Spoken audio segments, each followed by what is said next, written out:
Welcome back to the Higher Self Club podcast. My name is Shay, and on this podcast, we talk about all things mindset, business, lifestyle design, manifestation, all the good stuff. I am taking you on my own personal journey towards creating a lifestyle of freedom, a lifestyle of abundance, and in doing so, hoping to collapse the time it takes for you to get from where you are to where you want to go.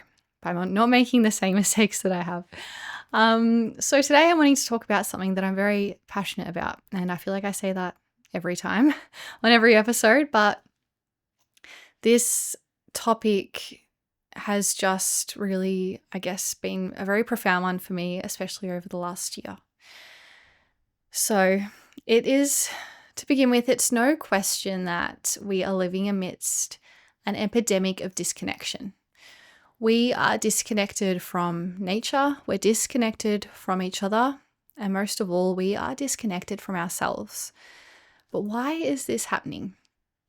So I think the rise of technology undoubtedly plays a significant role. I mean, we go for a walk and we listen to a podcast, or we sit on the couch on a rainy day and instead of staring out the window, we are scrolling on our phone. I mean, we watch TV and we scroll on our phone at the same time.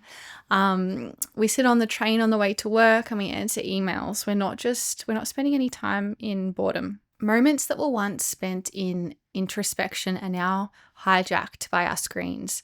Our schedules are busier than ever. Our attention is constantly being pulled in a million different directions. So it's in those lost moments of solitude, of introspection, of boredom, that we receive those subtle messages from our inner voice.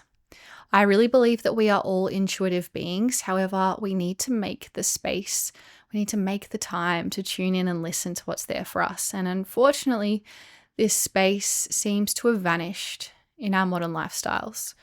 So I spent years on a journey towards reconnecting with myself and reconnecting with this inner voice. And it's a journey that I'm still on, but it's a journey that I really think is so important for everyone to go on. And it all started for me a couple of years ago when I was experiencing a lot of symptoms of anxiety. My heart would race. I had trouble concentrating on my work. I was always fatigued, yet always on edge at the same time. It was like I was tired but wired. At this point, I'd left my career in fashion. I had no idea what I was going to do next. I knew that I wanted to have some kind of business of my own, but I just felt so out of touch with what my passions were and what I valued. And yeah, I just was at a total loss. And after tirelessly looking for someone or something to give me an answer, I eventually realized I had to go within. And at this time, I discovered breathwork.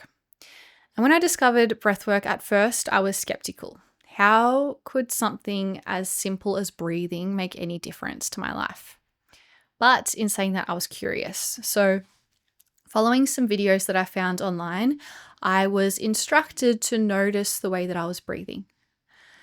So I discovered that my natural breathing was shallow and ineffective. So guided by some really simple techniques, I began to breathe deeply through my nose and into my belly. And to my genuine astonishment, my anxiety started to melt away. My body felt calm, and whilst I was focusing on my breath, I noticed my mind could not wander elsewhere.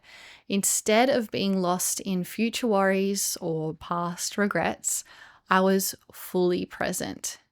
My thoughts began to quieten, and I felt grounded for the first time in what felt like forever. So this experience, it really intrigued me, and I needed to understand why this simple practice of being aware of my breath was so transformative. So that's when I began to learn about the nervous system. So our nervous system, it hasn't evolved anywhere near as quickly as what our external reality has. So if you think about in ancient times, humans would face threats, they would respond, and then they'd rest, giving the nervous system time to restore. For example, if you think of like a caveman, they would hunt for food, maybe fight off a tiger, and then they'd go and sleep under a tree for the rest of the day. Even though that was a long time ago, our nervous system has barely evolved since then. But today, we are faced with an endless stream of stresses. We have demanding jobs, we have busy family lives, we have our phones constantly pinging at us. We have this endless stream of information coming in through technology. And our nervous system interprets these stresses as threats, activating that fight or flight response the same way that it would if it were fighting off a life-threatening threat like a tiger. So what this reaction looks like in terms of our breathing is rapid, shallow breaths into the chest through the mouth. So this is a signal to the body that it's under threat. So the average person is breathing around 15 breaths per minute, and the healthiest breathing pattern, they say, is around 5.5 breaths per minute. So you can see how our breath and the intensity of our modern lifestyles are interlinked. So living in this state of stress for prolonged periods wreaks absolute havoc on our health. It affects everything from our digestion, our hormones, to our sleep, our creativity, decision-making, our relationships. It just affects everything. So the beauty, I believe, in breathwork is in its simplicity. So by breathing slowly through the nose into the belly, we send a signal to the body, you are safe. And this activates the parasympathetic nervous system, the rest and digest state. And this creates a beautiful ripple effect of calm and balance through your body and mind. When you spend more time in this rest and digest state, you find that you begin to sleep better, digest your food better, make decisions with more clarity. You're able to tap into your intuition, and the list just goes on and on. So this works in both directions. If you're feeling sluggish, if you're feeling tired, breathwork can energize you and bring up your state. If you're anxious, it can soothe you and bring you back down. So just knowing that the simple adjustment of the way that you're breathing can shift the way that you feel is absolute medicine. And I knew that I needed to share this with the world. So I signed up for my breathwork facilitator training. Once I felt more balanced and less overwhelmed and anxious, I continued to go inwards, and I continued to explore breathwork. So using my breath, I began accessing a state that I'd only really ever experienced on long drives, and that many people experience in the shower. So I learned that what this state is, it's when you're accessing or entering a different brainwave state called theta brainwave state. So when you're in this state, your monkey mind, that incessant chatter of thoughts, quietens. And in this state, ideas flow, and I begin to feel this profound sense of peace and inspiration. And it became really clear to me that the breath is a powerful tool for accessing my higher self. My mind felt clear and open, and I had this same feeling that I had experienced after meditating for 10 days straight on my Vipassana retreat, and I'd only spent 1 hour consciously breathing, which was absolutely wild to me. So research further supports this. So breath-focused practices can enhance emotional regulation and creativity by engaging the prefrontal cortex, which governs these functions. So this makes breathwork a practical tool, not just for calming, but also for unlocking our inner potential, which I just thought was so cool, and I still do. So as I went deeper on my journey with the breath, the magic continued to unfold. I discovered that breathwork isn't just a daily tool for calm and clarity. It can also be a pathway for deep emotional healing as well. If we think of emotions are simply energy in motion. So when an emotion arises, we're meant to feel that emotion, experience it, and then let it release. Of course, this is not always the case. Sometimes we might feel an emotion arise that feels far too overwhelming or uncomfortable or painful to experience in that moment. So instead of embracing that emotion, we push it down and we suppress it. And then that emotion becomes stuck in our body. It becomes stuck in our muscles, stuck in our fascia. And often these emotions can find a way out of the body in undesirable ways, manifesting as tension, as illness, or emotional outbursts. These stuck emotions and buried traumas, they can also be passed down from generation to generation as well, which has all been proven through science now. It's really interesting. So Through breath work, we can reintroduce energy to those stuck emotions in our body and allow them to move through us and to release, which is wild and so special. This process can break cycles of trauma, not just for ourselves, but for future generations too, which is, again, absolutely wild to me. And also, while the breath can be an anchor, not only for healing past wounds, it can also be used for navigating challenging moments in real time. So a lot of the time we hold our breath during stressful situations, which stops the flow of that energy. So think of a time, for example, when you're watching a scary movie and in that moment of deep suspense, you notice yourself holding your breath and waiting for the scary thing to happen. So this is a really clear example of how this works. I recently had the absolute honor of being with my best friend when she was in labor, giving birth to her little boy. So as she was going through labor, we breathed together as she rode the wave of each contraction. And watching the way that she used her breath to carry her through that all-encompassing pain, rather than hold her breath and tense up, it was awe-inspiring. And afterwards, she explained to me that her breath helped her to stay centered throughout the whole experience. And it's also interesting, I was reading recently that soldiers also use different breathwork techniques before and during combat to calm their state and to ensure good decision making.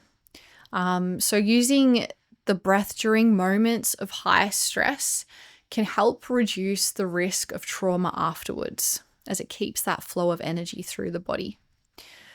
There's a study published in Frontiers, it's called Frontiers in Psychology, and that talks about how controlled breathing practices were actually integrated into military training programs to enhance resilience, focus, and emotional regulation under stress. And that research did find that these kinds of practices could mitigate the long-term psychological effects of combat exposure. So to think that conscious breathing could help to prevent trauma is so interesting and so exciting. Although, when you think about it, breathwork has been practiced for thousands and thousands of years, but it's still relatively new in the modern Western world. And while science has uncovered much about the benefits of breathwork, there still is a magic to it that defies explanation, because time and time again, participants, even in my classes, have reported extraordinary experiences that I can't quite explain. For example, some have felt, this has happened quite a few times now, where some people have felt a connection with loved ones who have passed, while others have described vivid psychedelic imagery and experiences. So each of these experiences as well were reported to be peaceful and facilitated some kind of healing or closure. I remember on one occasion, a woman came into my class and she said that within the class, she came into contact with her father, who she'd lost a couple of years earlier. And after the class finished, I played a song that happened to be the song that was played at his funeral, which was just unbelievable. So some things we truly just can't explain. And also, it's important to mention that these profound experiences aren't coming from people who are like necessarily deeply spiritual or really experienced in breathwork. Many of these people were actually first-timers or skeptics even, experiencing something profoundly moving through gentle, restorative breathwork practices. There seems to be this belief, I think, in the breathwork world that you need to do this deep, intense, really primal mouth breathing for long periods of time to have a really healing release or healing experience. But through my experience so far, that's not the case. I really think that magic can be found in the calm. So yeah, I mean, I'm still only at the beginning of my journey and there's still so much to learn and so much to explore. But through my experience so far, I believe that we as humans are deeply intuitive beings. We already have all the answers we need within us, but we have lost the ability to listen. The breath, I believe, is our bridge back to that inner knowing. By bringing us into the present moment and taking our awareness from outside to within, we are reminded of our truth. So if you're feeling disconnected or overwhelmed, I invite you to explore breathwork by joining me in my 12-week program, the Expansion Project, which is a portal to rediscovering yourself and becoming a master of your internal world so you can become magnetic to your deepest desires. And the next round begins in April, and I would just love to see you in there. Thank you so much for tuning in, and I'll see you on the next episode. Bye. Before you go, would you like my free magnetic morning breathwork class? This is the exact 5-minute ritual that I use every morning to start my day with clarity and energy and focus. In just 5 minutes, you will shift your state, release any stagnant energy or emotions you might be holding on to so you can step into your day feeling powerful and magnetic. Breathwork has absolutely transformed my life, and I would love for you to experience its incredible benefits too. So if you're ready to feel the shift, click the link in the show notes and grab it now. Enjoy, and I'll see you on the next episode.